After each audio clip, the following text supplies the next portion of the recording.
एक बड़े शहर में गुड्डू और बबलू दोनों भाई एक साथ रहते थे। दोनों भाइयों ने कॉलेज भी पूरा कर लिया। उनके परिवार में अब कोई नहीं था। वो अपने चाचा के यहाँ रहते थे। अब हमारा कॉलेज भी पूरा हो गया। मुझे लगता है भाई कि अब हमें कोई बिजनेस कर लेना चाहिए। हमें उसके लिए बहुत पैसे चाहिए होंगे जो हमारे पास नहीं है। हम चाचा से पैसे ले लेते हैं। उन्होंने हमें पढ़ाया लिखाया है, हम उनसे पैसे कैसे ले सकते हैं? अब हमें कमाकर उन्हें देना चाहिए, क्योंकि चाचा ने ही माँ बाप के जाने के बाद हमें पाला है।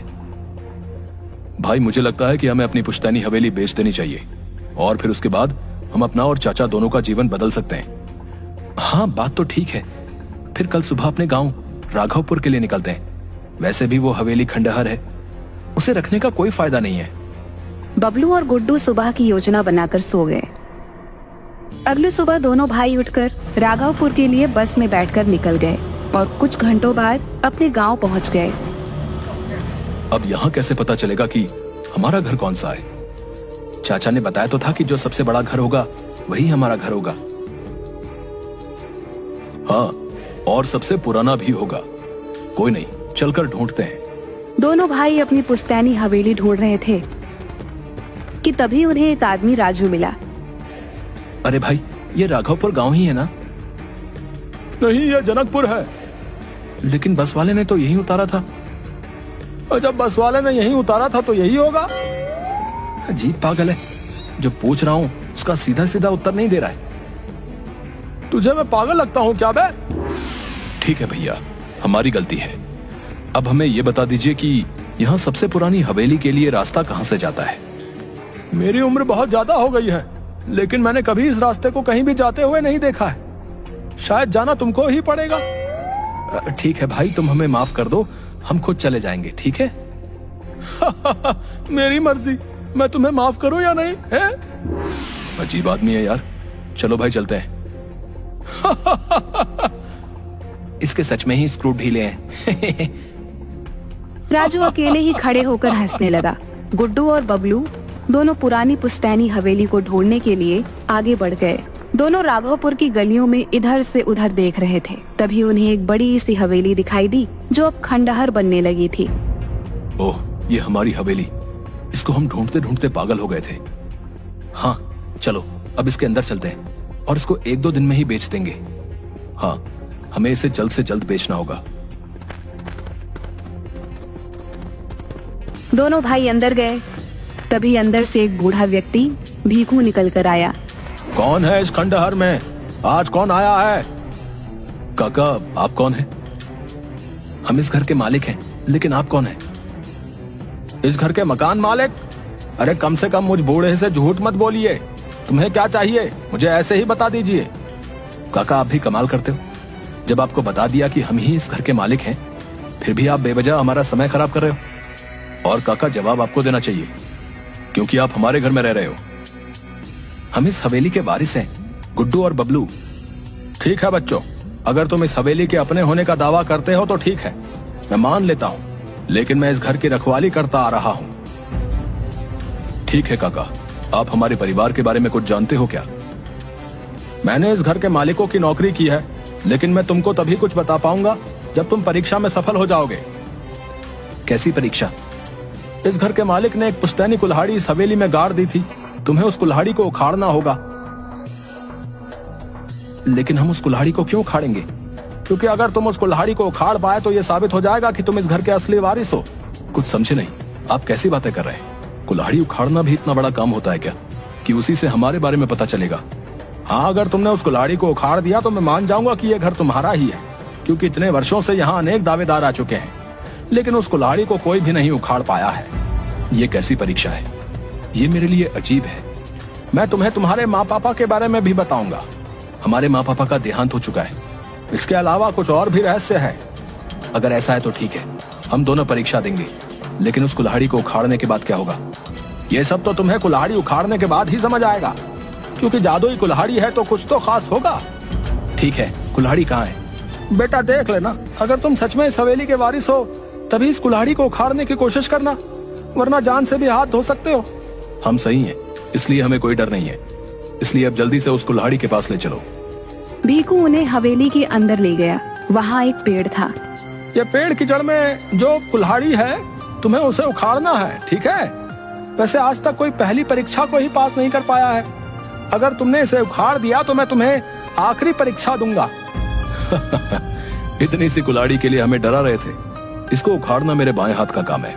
हाँ ठीक है, अब इसको उखाड़ो। अगर तुम सच में इस हवेली के वारिस निकलोगे तो मेरी भी जिम्मेदारी खत्म हो जाएगी। हाँ ठीक है, इसे अभी उखाड़ता हूँ और आपको जल्द ही जिम्मेदारी से मुक्त कर दूंगा। बबलू ने कुल्हाड़ी को पकड़ा, लेकिन उसे वो हिला भी नहीं पाया। क्यों, तुम भी झूठे हो? तुम भी माया के लालची निकले और मेरा दिल फिर से तोड़ दिया। मुझे बच्चों का इंतजार है। आप हमारा विश्वास कीजिए, ये घर हमारा ही है। तुम असफल हो चुके हो। रुकिए, अभी मैंने कोशिश नहीं की। ठीक है, तुम भी कोशिश कर लो, और हाँ, जब कोशिश करके थक जाओ तो यहाँ से चुपचाप चले जाना, वरना मैं तुम्हारा भी वही हाल करूंगा जो मैंने बाकी सबका किया है। उसकी जरूरत नहीं पड़ेगी। गुड्डू ने भी कोशिश की, लेकिन कुल्हाड़ी इस बार भी नहीं हिली। भीकू निराशा लेकर पीछे मुड़कर वापस अपनी टूटी खाट पर जाने लगा। गुड्डू और बबलू ने एक साथ कुल्हाड़ी को पकड़ा तो इस बार चमत्कार हो गया, क्योंकि इस बार बिना किसी मेहनत के कुल्हाड़ी हाथ में आ गई। अचानक से एक बहुत तेज आवाज आई। भीकू ने आश्चर्य से पीछे मुड़कर देखा। तुम वापस आ गए। आज मैं बहुत खुश हूँ, क्योंकि आज इस घर में भी फूल खिल गए। मैंने इसे इतने वर्षों से बंजर ही देखा है। मेरी आंखें तरस गई थी। वो सब तो ठीक है, अब आपको विश्वास हो गया, लेकिन अब इस कुल्हाड़ी का क्या करना है? इस कुल्हाड़ी से तुम्हारे माँ पापा की मुक्ति होगी। हमारे माँ पापा तो इस दुनिया में नहीं है। अभी तुम दूसरी परीक्षा भूल रहे हो।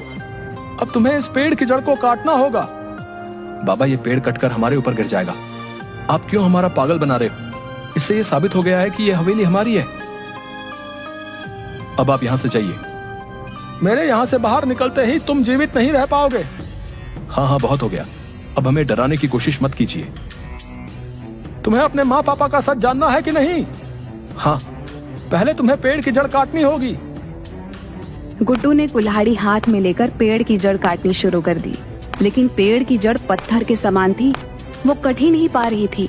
गुड्डू को पसीने आ गए। फिर बबलू ने कोशिश की, वो भी थक कर दूर बैठ गया, लेकिन गुड्डू ने हिम्मत नहीं हारी और फिर से कोशिश की, लेकिन इस बार उसकी मेहनत रंग लाई। पेड़ की जड़ कट गई और फिर उसमें से एक पीला प्रकाश निकला। देखते ही देखते पूरा घर पीले प्रकाश से भर गया, जिसके बाद पूरी हवेली नई हो गई और दोनों की माँ पापा भी बाहर निकल आए। वो भी आजाद हो गए। दोनों भाइयों को विश्वास नहीं हो रहा था कि वो अपने माँ पापा से मिल रहे हैं। मैं जानता था कि हमारे बच्चे हमें आजाद कराने आएंगे। आज वर्षों बाद मैं अपने बच्चों को देख पा रही हूँ। आज मैं बहुत खुश हूँ। हमने बहुत इंतजार किया है। ईश्वर ने आज हमारी सुन ली। माँ पापा, ये सब कैसे हुआ? हाँ बताइए ना। आज से वर्षों पहले हम और तुम्हारे चाचा चाची यहीं गांव में रहते थे। दोनों भाई राम सिंह और अमर सिंह घर के आंगन में बैठे थे। भीकू भी वहीं पर खड़ा था। भैया, मुझे घर में हिस्सा चाहिए। अरे छोटे, तू ऐसी बातें कर रहा है? तू जो चाहेगा मैं दे दूंगा, लेकिन ऐसा क्या हुआ कि तू बंटवारे पर उतर आया? मुझे आपकी नीयत समझ आ गई है। मेरी कोई औलाद नहीं है, इसलिए आप अपने दोनों बेटों के लिए मेरी जायदाद भी हड़पना चाहते हैं। छोटे, तुझे कोई भ्रम हुआ है? तू अपने बड़े भाई पर ऐसा इल्जाम लगा रहा है। तुझे शर्म नहीं आती? अगर ऐसा नहीं है तो आप मुझे अपने दोनों बच्चे और सारी जायदाद दे दो। तुम सारी जायदाद रख लो, लेकिन मेरे बच्चों की तरफ आंख उठाकर भी मत देखना, नहीं तो देख लूंगा तुम्हें। फिर क्या हुआ पिताजी? फिर अगले दिन तुम्हारे चाचा ने हम दोनों को मारकर इस पेड़ के नीचे गाड़ दिया और खुद तुम दोनों को लेकर शहर भाग गया। लेकिन वो भूल गया था कि हमारी आत्मा के होते हुए वो जायदाद नहीं ले सकता, इसलिए वो ले नहीं पाया। भीखू ने बहुत मदद की है, क्योंकि भीखू जब शहर से सामान लेकर वापस आया तो उसने आवाज लगाई, मालिक साहब, मालिक साहब, मालकिन, आप सभी कहाँ हैं? आज मुझे बच्चे भी नहीं दिख रहे। तभी राम सिंह की आत्मा ने आवाज लगाई और भीखू को सारी बात बताई। भीखू बहुत रोया। मालिक साहब, अब मैं यहाँ रहकर क्या करूँगा? मैं भी जा रहा हूँ।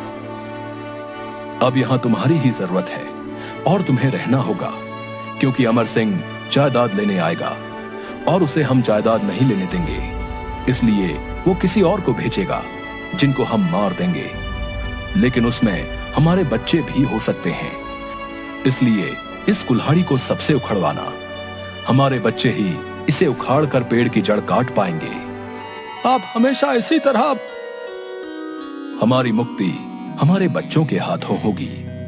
जब तक बच्चे आकर ऐसा नहीं करेंगे तब तक हमारी आत्मा भटकती रहेगी। तब से हम यहाँ हैं। हम चाचा को सजा जरूर दिलवाएंगे। सभी की आंखों में आंसू थे।